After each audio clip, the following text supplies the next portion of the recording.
Hi everyone, it's your boy Ricky here, and today I'm here with scrapbook.com playing with some items they sent over to me. We are going to be using the Spring Floral Stencil set, the Botanical Borders stamp set, the Floral Borders die set, some ink blending tools with some dome foam tops, and some scrapbook.com smart glue. So let's go ahead and get started. The first thing we're going to do is I sprayed the stencil with some pixie spray here to get it to stick to the paper, which this stuff is pretty awesome. I like it. What we're going to do is we're going to make this a rainbow palooza card panel here. And what I'm doing is using every other color of the rainbow here, and what happens is it actually makes a rainbow because the colors mix together and make the colors in between. So this red and yellow makes the orange in between, which is nice. And I accidentally made a mistake here because I was using the red on the yellow and kind of jacked that up. But anyway, you live and you learn. So we're going to go ahead and we're going to start using the blue here, and then the blue and the yellow is going to make a really pretty green on this panel. And then what we'll do is we'll move on over to this purple here so that we can get the final stage of the rainbow here. And when I pull this off, it looks so amazing. This is like the best part about ink blending is just when you pull this stencil off and you see how pretty it is. Like, look at it. It's just wow. Can't get enough of it. Now I'm going to cut this panel down. I'm just going to cut off the sides here. I end up incorrectly cutting this, and it actually makes the wrong size panels. I wanted to make two. I think it was like, I forget what size I was trying to make, but anywho, I ended up cutting it wrong. So, silver linings. I ended up making two cards from this panel, which is fine. It happens. You make a mistake, but you do your best here. And this is where I cut it in half, and it's not really even. And I kind of messed it up. I don't know what I was thinking here, but anyway. So I'm going to go ahead and I'm going to cut these down to a mini slimline size, and uh, we'll make two cards out of this. So I just decided to cut some of the red off the top of this because it was just really a lot of red, and I wanted to get every color of the rainbow here. And it was quite the opposite here. I needed to get rid of some of the purple. So there we have it. We have the two panels cut. So now we can go ahead and start making some more of the card. The next thing I'm going to do is I'm going to cut out this floral border here. I'm just measuring the paper to see how big that I need it to be. And we will go ahead and get this tape down and place this through the die cutting machine. And once it comes back out, then I start popping out all the little pieces here. I like to put this at a diagonal so that I feel like it cuts better. It's very intricate, so that's why I did it. And here I am just picking out all the little pieces here. Wasn't too bad. It took me like a minute to get everything out. It's fine. Now what I'm going to do is go ahead and get the card bases cut for this card.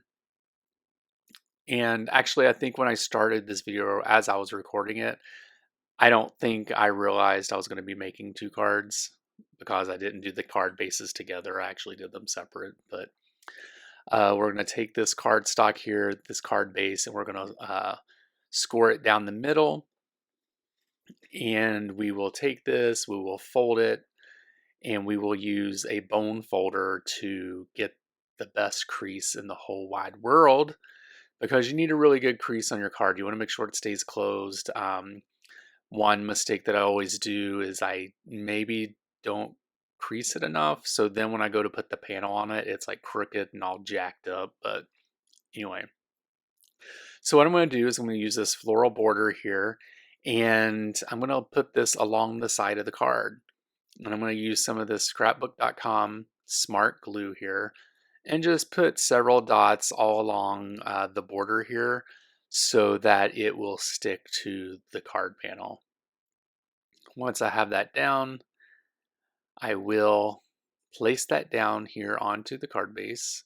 And another silver lining here, you know, the most painful thing is when you have to cut these pieces off, right?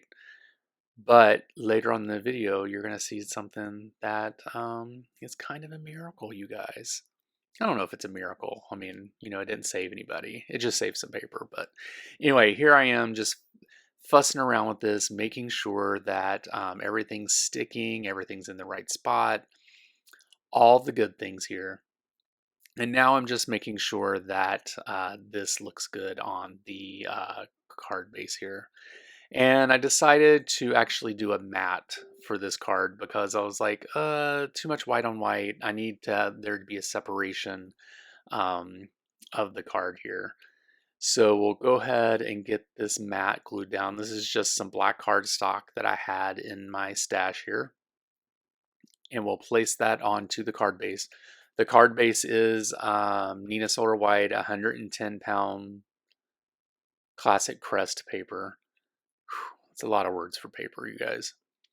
I'm taking some foam tape from scrapbook.com here, and I will place this onto the card base. Now this, you can see the card is open, so my crease probably isn't the best. So what I like to do is just use some removable adhesive, put it in the card so it stays down flat, and then place the panel on top, because you only really have one chance with foam tape, you guys. You know, if you jack that up, it's messy.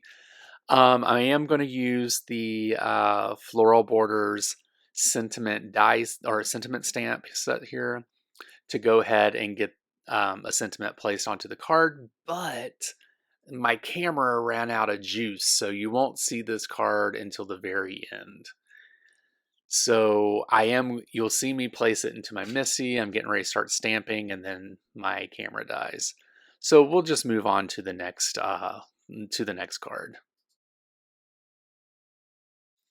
So here's the next card, and I told you guys earlier in the video that I was going to use these little pieces, and basically these are the pieces that I cut off of the first card, and instead of die cutting the floral border again, I just decided I'm going to use these pieces. I'm going to glue them onto the side. It worked. I saved paper. I saved time. You guys, it's like genius. So, you know, remember, if you ever have to cut anything off, try to use it on another card. I just happened to be working on another card in the same session, so that's why I was able to do that. I am going to cut these pieces off, but womp womp. Won't be using these. These will be going in the file 13 or the circular file, whatever you may call it these days. Also known as the trash for you young kids out there. We are going to use the smart glue here, and we are going to get this down onto the black border. You want to make sure it's good and covered on the back so it doesn't peel off. And this is a very thin border on this card. That's why I decided to use liquid glue on this, because with foam tape, you could jack it up. So here we are. I'm a little bit off camera here, but you can see that I do have the stamp set in the Misty here. We'll go ahead and get that placed to make sure it's nice and straight. And you know, I'm a big fan of a vertical sentiment. I really like the look of this. It's not very often you see a vertical sentiment on a card, and I just think this kind of gave it an interesting type of look here. Now, just like before, I made a card base. It's the exact same way. You just see me here using the bone folder. I'm gluing this up, and I didn't really need the removal adhesive in the middle of that one because I wasn't using foam tape. Now I'm going to use some crystal sequins here that I have, or clear sequins that I have in my stash. And I just put, you know, a good 4,000 on each one, because you just need, you know, a touch of fancy. You need a little bit of sparkle. And this is a lot of rainbow, and I needed something a little bit extra on this card.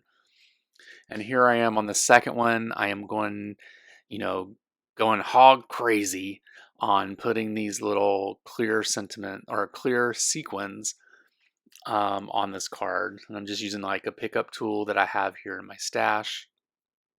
And they actually turn out really pretty, you guys.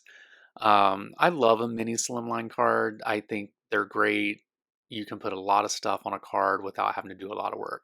Anyway, I want to thank you guys so much for watching this video. Make sure you check out the links down in the description. Also, check me out on Instagram and Facebook by searching for Bromero Cards. There'll be links in the description.